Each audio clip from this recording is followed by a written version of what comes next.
Yang terakhir, Bapak-Bapak sekalian, mungkin yang statement di luar sana tentang mafia tanah. Bagaimana kita menghadapi mafia tanah ini? Bapak sekalian, tentunya kita tidak bisa mentolerir adanya mafia tanah. Dan kalau kita identifikasi, mafia tanah itu selalu elemennya atau unsurnya itu melibatkan 3 komponen. Yang pertama, mohon maaf kata, mungkin melibatkan oknum orang dalam. Yang nomor 2 adalah pemborong tanah pasti yang berkepentingan. Yang nomor 3 pasti adalah pihak ketiga yang menjadi pendukung. Pendukung itu dimulai dari oknum kepala desa, bisa oknum lawyer, bisa oknum PPAT, oknum notaris, juga bisa permata, Persatuan Maklar Tanah, maupun Bimantara, bisnis maklar dan perantara yang terlibat di situ. Bimantara, bisnis maklar dan perantara. Biasanya CEO-nya itu Pak Aryo Bimo, itu diutnya itu Bimantara itu.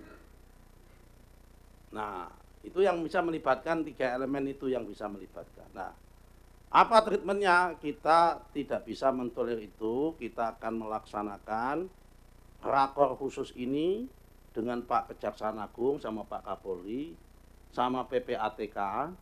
Kami akan menginisiasi adanya proses pemiskinan terhadap mafia tanah. Kami tidak hanya puas kalau mafia tanah itu dikenakan delik pidana umum, kalau itu pidana murni, kalau melibatkan aparat negara, penyelenggara negara pasti adalah deliknya adalah tipikor, ya kan, tidak pidana korupsi, tapi kalau bisa diimbangi dengan delik tindak pidana pencucian uang supaya ada efek jerah. Nah, ini yang perlu kita dorong nanti dalam rakor itu, kita sedang simulasi supaya apa?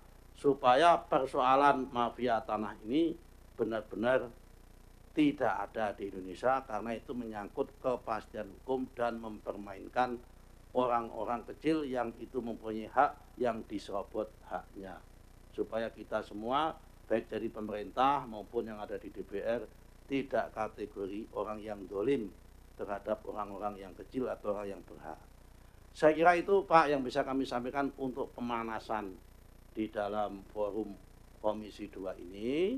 Selanjutnya kami serahkan kepada Bapak Ketua dan Bapak Pimpinan serta Bapak Ibu anggota semua. Ini kok, mohon maaf, ini kok anggotanya tidak ada yang sawangebel begitu Pak.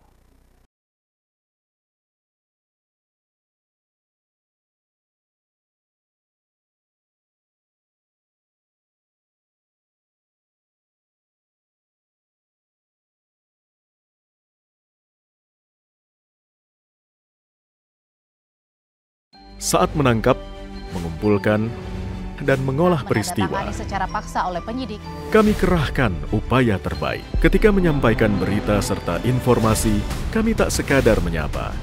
Ada referensi, aspirasi, juga inspirasi yang menjadi misi. Sapa Indonesia di Kompas TV. Independen, terpercaya.